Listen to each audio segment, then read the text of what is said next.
Un saludo a todos los presentes, permítame presentarme. Mi nombre es Brian Toctoyangua, estoy en mi segundo ciclo de la Universidad de Tumbes y mi discurso va a abordar el tema de la macroeconomía. Según Fischer, la macroeconomía se ocupa del comportamiento de la economía como un todo. Es el estudio de los agregados económicos, con ella podemos entender cómo funciona la economía y obtener recomendaciones de política económicas. Ese es precisamente el objetivo de este discurso. En primer lugar, tratar de entender qué determinan los distintos agregados económicos y en segundo lugar, analizar qué efecto tienen las políticas macroeconómicas sobre la evolución de la economía. Por ejemplo, nos interesa saber qué causa el desempleo y las regresiones y qué puede hacer para evitarlo, o al menos reducir. Sus efectos también nos interesa estudiar, determinar la inflación, cuáles son sus costos y qué se puede hacer para controlar las alzas de los precios. Otra cuestión particularmente importante en los países que se están desarrollando o también en los países chicos es, es porque hay economías que crecen por un tiempo pero al próximo año decaen su, su, su economía. A partir de esas explicaciones podemos saber qué políticas están disponibles para aumentar el crecimiento de dichos países. El estudio de la macroeconomía siempre está ligado a sus implicaciones políticas.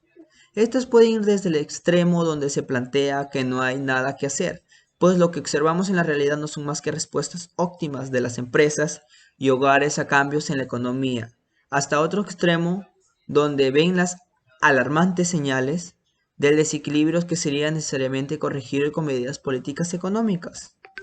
Para adoptar cualquier posición, primero debemos entender la realidad.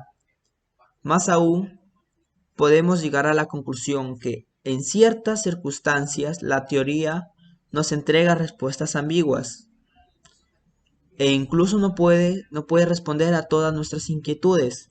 Debe ser así desde el punto de vista de las políticas, que no queda más que aplicar el juicio, pero para llegar a un buen juicio es fundamental entender qué ocurre en la realidad. No obstante, lo anterior, no todo en la macroeconomía es recomendaciones de políticas. En el mundo de los negocios y en todas las actividades económicas, en general, la evolución del ambiente macroeconómico es un parámetro fundamental. Es por ello que establecer los posibles cursos de la economía también es importante. Por ejemplo, hoy en día es cada vez más importante la predictibilidad de las políticas monetarias. Eso tiene repercusiones en el funcionamiento de los mercados financieros, donde además es posible establecer estrategias de inversión que me permitan cubrir mis riesgos y obtener buenos retornos. El análisis macroeconómico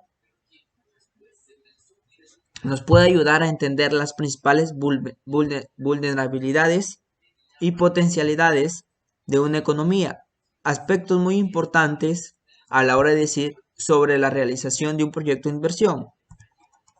Pero, ¿cómo surgió la macroeconomía? La macroeconomía surgió como una disciplina dentro de la economía de la Gran Depresión de los años 30. Su gran precursor fue John Maynard Keynes. Fue quien dio el gran impulso al estudio de la macroeconomía. Su hipótesis central fue de la Gran Depresión era un problema de suficiente de demanda y por lo tanto su solución pasaba por estimular la demanda agregada. Pero la teoría de Keynes se orientó en la construcción de modelos de econométricos que permitieran estudiar el impacto de diversas políticas y deriva de recomendaciones de políticas con el propósito de establecer el producto.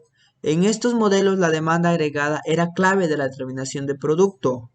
Desde el punto de vista metodológico, la economía llegó a lo que se conoce como la síntesis neoclásica o neoclásica keynesiana, donde la microeconomía seguía el rigor, el enfoque neoclásico y la macroeconomía se abordaba desde una perspectiva keynesiana. La dominación de la macroeconomía keynesiana duró hasta los principios de la década de 1970. Durante fue criticada por Milton Friedman, que había lanzado sus primeras críticas metodológicas, en particular a las expectativas y a la importancia de seguir las reglas políticas. No fue sin hasta que Robert Lucas, junto a otros destacados economistas, pero que Lucas, ¿qué argumentaba? Lucas argumentó que era esencial incorporar las formaciones de las expectativas en el análisis económico o macroeconómico, ya que en todos los desarrollos previos que la ignoraban hasta implicaciones asumiendo un grado muy importante de irracionalidad por parte del público. Además, constituyó un cuestionario fundamental al análisis con modelos que no estaban bien fundamentados en la conducta de los agentes económicos y en forma de expectativas. Por eso, el desarrollo se le conoce como revolución expectativa racional. Pero, ¿qué aspectos macroeconómicos le puede servir a un país o qué desea el país?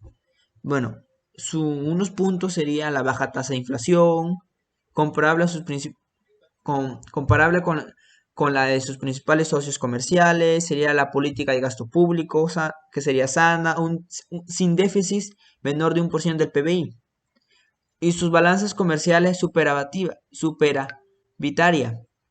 ¿Qué significa eso? Que exportaciones mayores a importaciones, baja tasa de intereses para fomentar la inversión y de esa forma lograr el crecimiento de la producción de la economía. Crecimiento de la economía sostenible acompañado con el desarrollo económico. La baja tasa de desempleo. Eso sería otro. Tipo de cambio estable. Buena distribución de ingreso. Una de sus conclusiones sería la macroeconomía.